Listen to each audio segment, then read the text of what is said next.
Hello and welcome back to my DIY project on YouTube.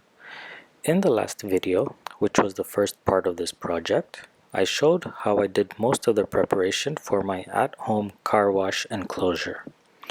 If you haven't seen that video, I suggest to please go ahead and check that video out before this one. In this video, we are going to continue with the project and complete it. So here we are, new day. We just had a considerable sized snowfall. Being in Montreal, Canada, that means around 30 centimeters or 12 inches. It's a Sunday evening and I just finished clearing our driveway, so you can see the snowblower is still covered with some snow. When I had showed all the parts that came with the kit, I forgot to show the curtain rail. At the time, I had left it in the house to straighten itself out. It came in a roll and the plastic is rigid, so it's advisable to unroll the rail from its packing and put some weights on it at some distances in order for it to straighten itself out a little bit. This makes it a little more manageable when installing it on the ceiling.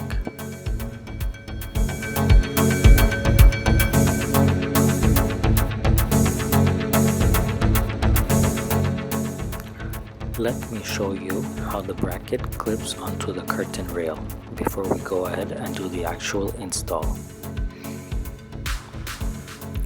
So let's keep the bracket in this position, since this is the orientation it has on the ceiling. We insert one side of the curtain rail into one side of the bracket like this, and then push the other side of the rail in the opposite side of the bracket, and it just clicks into place with a solid hold. Let's say we want to remove the curtain rail for any reason. We just slide the plastic latch on the bracket and the curtain rail just pops back out.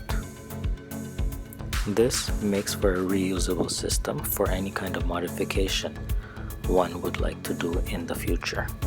I do suggest not to mount and unmount the curtain rail into the bracket too many times, because the plastic of the curtain rail starts to wear out and loses the straight edge, which is what keeps the solid hold in the bracket. So now for the actual install of the rail. Starting from one end, I leave about 6 inches of the rail to hang past the first mounting bracket. This is the furthest point to where the curtain will be able to reach, on this end. I then clip the curtain rail into the first bracket. I should point out that installing the rail into the first 2 to 3 brackets is tough because of the rest of the rail's weight and length just hanging about. However, once these first few are out of the way, it becomes really easy and you almost want to keep doing it.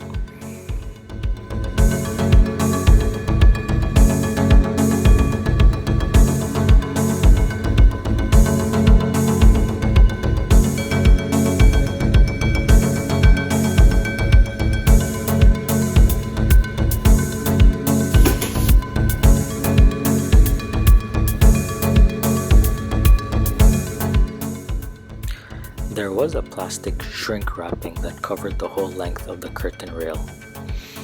I chose not to remove all of it in advance so that I can avoid getting the white rail dirty on my garage floor. It's wintertime and the floor is covered in road dirt and salt. I do care about those little details. It did make it a little annoying to remove the shrink wrap every few feet, but it wasn't too bad. Here is a close-up of how I install the rail into the bracket on the ceiling.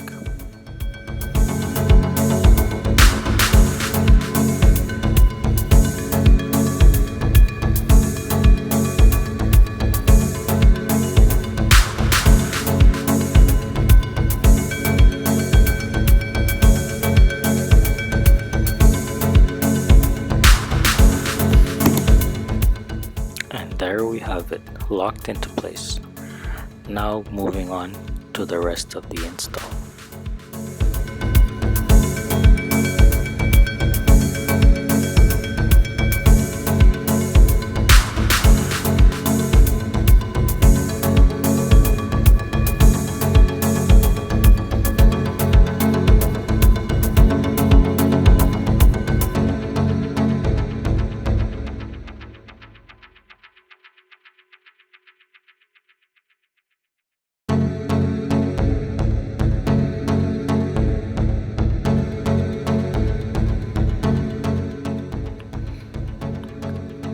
straight line part of this install is pretty easy once we have the first few feet of curtain rail mounted.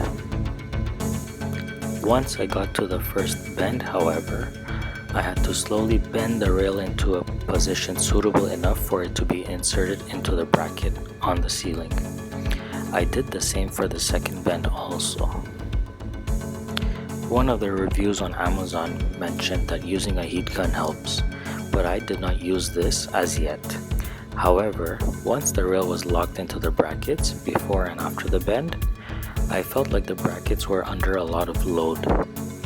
Later on, I gave some heat to the rail just at the two bends so that they soften up a little and keep their new shape after cooling.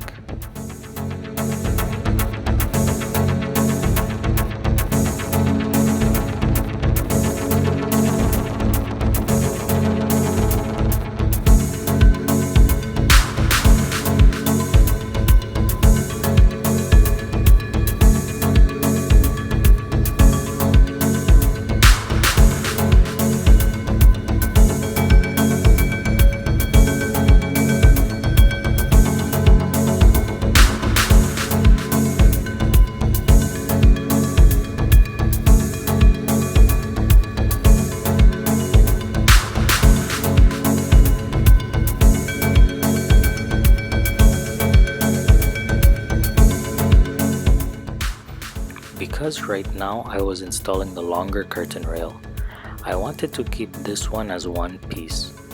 For that reason, I unlocked a portion of the shorter rail, which I had installed during my proof of concept, and finished installing this longer rail until the whole length was mounted. There ended up being just under 1 foot of this rail sticking out past the last bracket.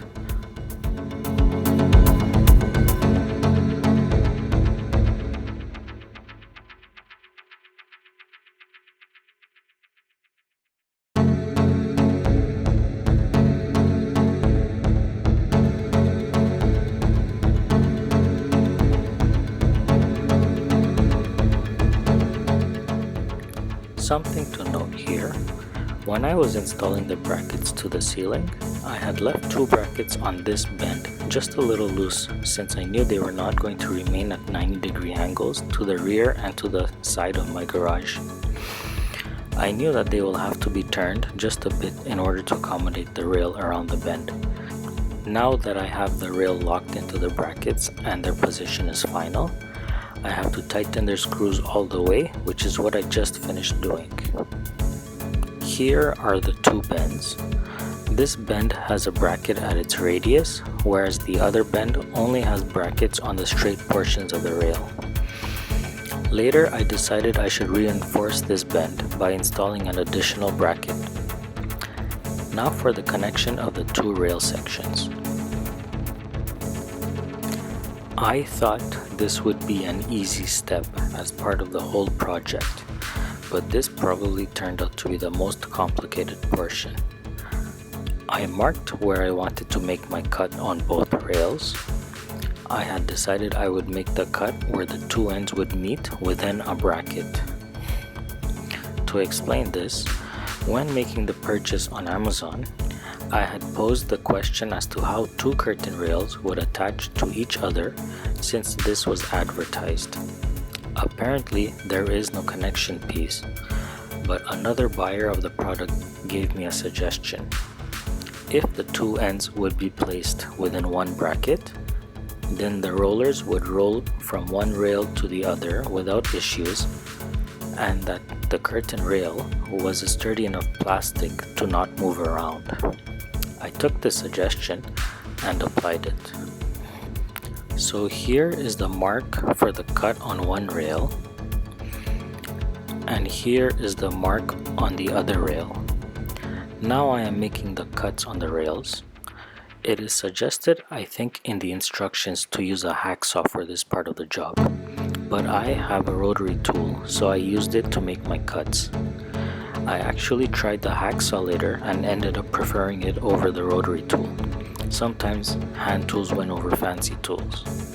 After making the cut, I mounted the 2 rails into one bracket.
Here I am testing the joint that I just made by sliding the already installed shower liner over it.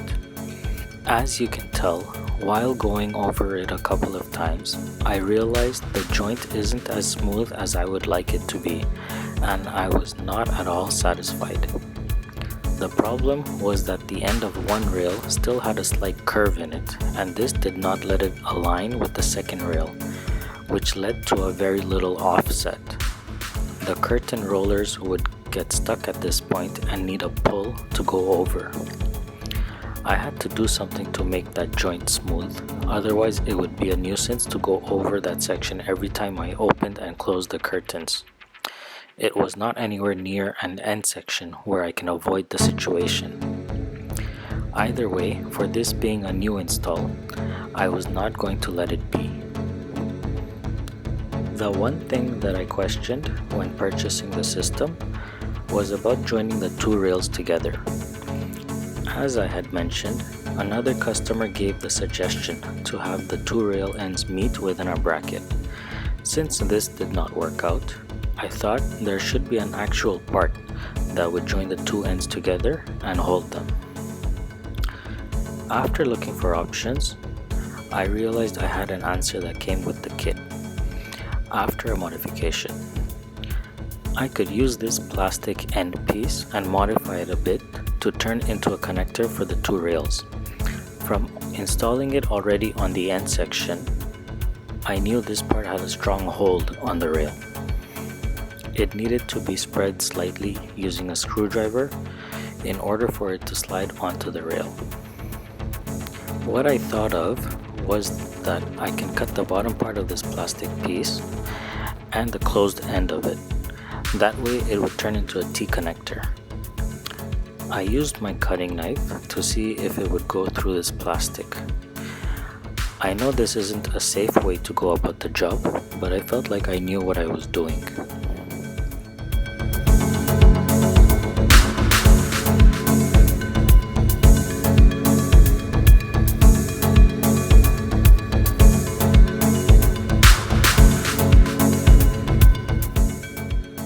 So here is the bottom part of this piece cut off.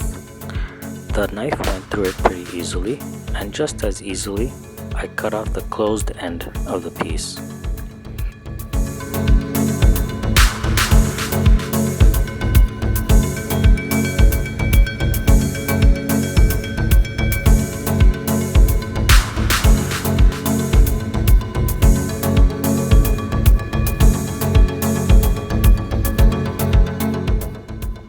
So there we have it. I just made myself a special T-connector to join the two rail ends and hold them together. And as you can see, even after all the cutting, this piece is still quite strong and needs to be spread using a screwdriver. It also had a strong hold, and so I thought this might just work. Now I had to test this new part that I just made.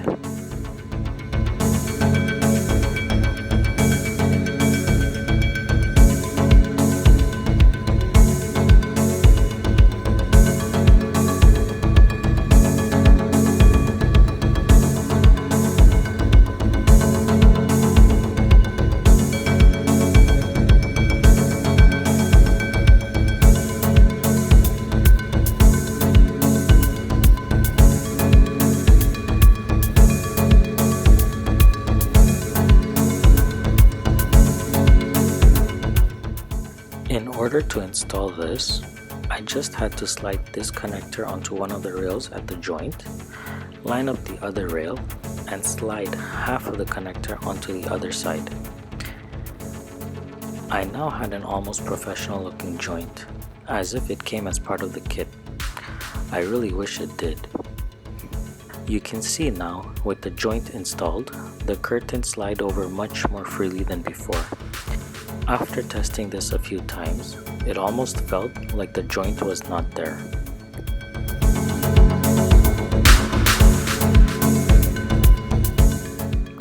The next thing that I had to do was to reinforce this bend, because past the straight parts of the rails on both sides of this bend, there is no bracket holding the rail. This could cause issues later on after repeated use of going around the bend with the curtain. All I had to do to reinforce the bend is to install an additional ceiling bracket.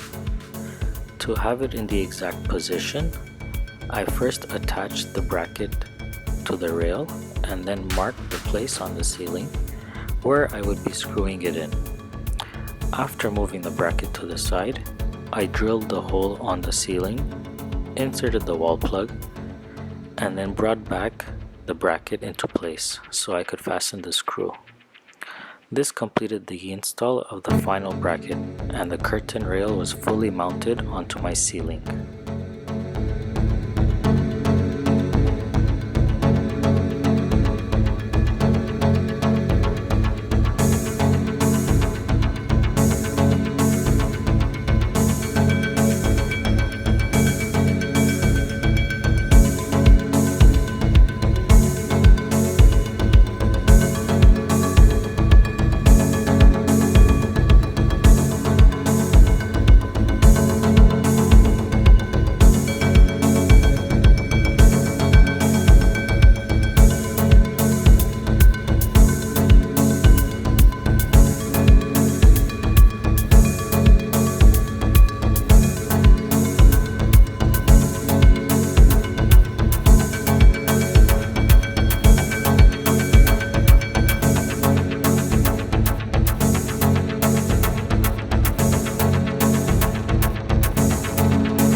Here is a view of the curtain rail from one end to the other.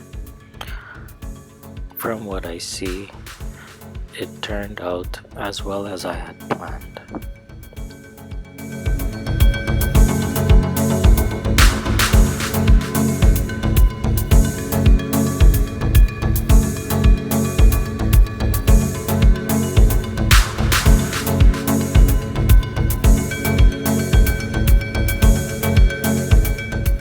The next step is to install the curtain rollers onto the curtain rail. This is probably the easiest step overall. We have these rollers that came in a bag. The wheels are of plastic and they make contact with the groove on the curtain rail. We also have the hooks that attach the curtain to the rollers. I suggest to put together the hooks onto the rollers and then install the rollers onto the rail versus putting the rollers on first and then the hooks onto the rollers. It will save anyone from a lot of neck strain. This is the part of the hook that will attach to the curtain liner.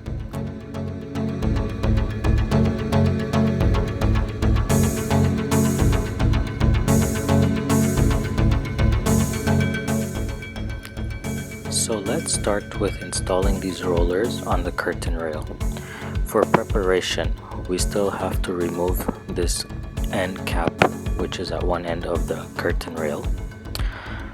I knew 12 rollers were going to be needed per curtain liner, and having 2 curtain liners already up, I had 6 more to put up, which made for 72 rollers in total. Not much more to say about this part of the install, so you can go ahead and watch this time lapse.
The next step is to put on the curtain liners.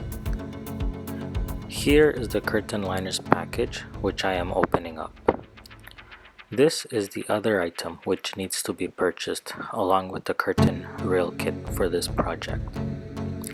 As I had mentioned in the first video, I got this from Amazon as well, and it cost me $19.99 Canadian per 2 curtain liners.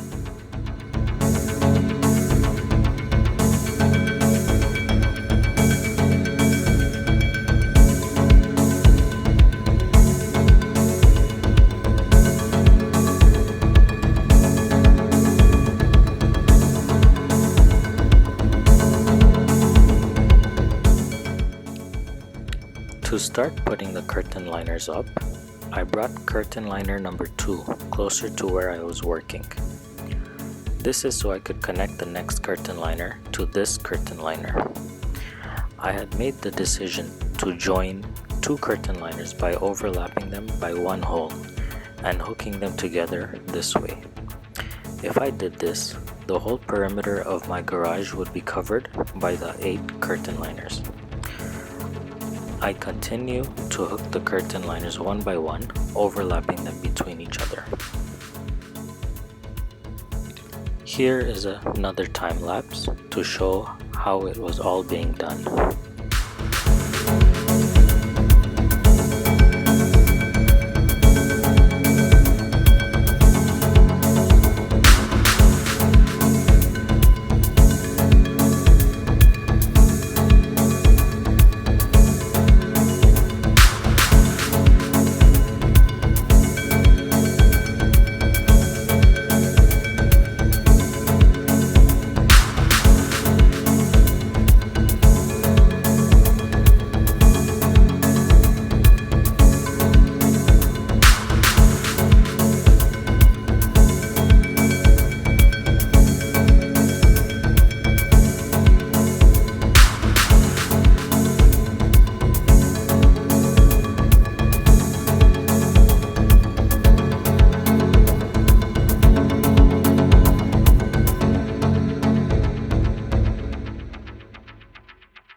Here we have it, all 8 curtain liners connected to each other and covering the perimeter of my garage. From the look of it, I'm really liking it so far and feel like this is going to do well as my car wash station.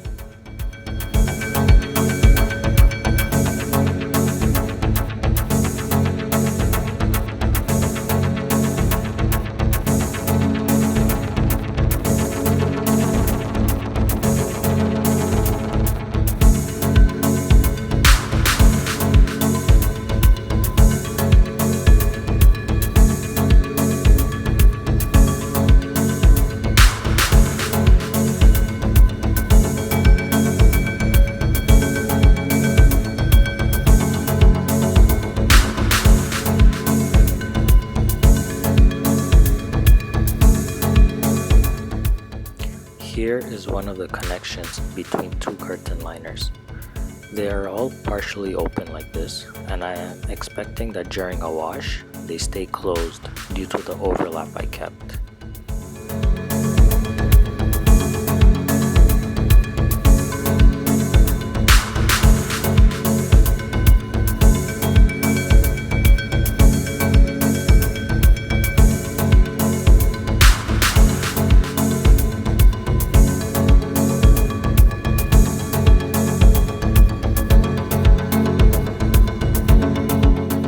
So for regular use, I had decided that I would split the whole curtain system into 2 sections. This would avoid pulling the whole mass of curtains at once from one garage side all the way around to the other. To do this, I decided to just make the split at the halfway point and separate 4 curtains on each side. The split ended up being near my charger but not at it, which was a good thing so that I would not have any issues getting the charger wet. Either way, I was planning to have some kind of sealing device at this split, maybe a magnet type or Velcro, which would make for good repeated use.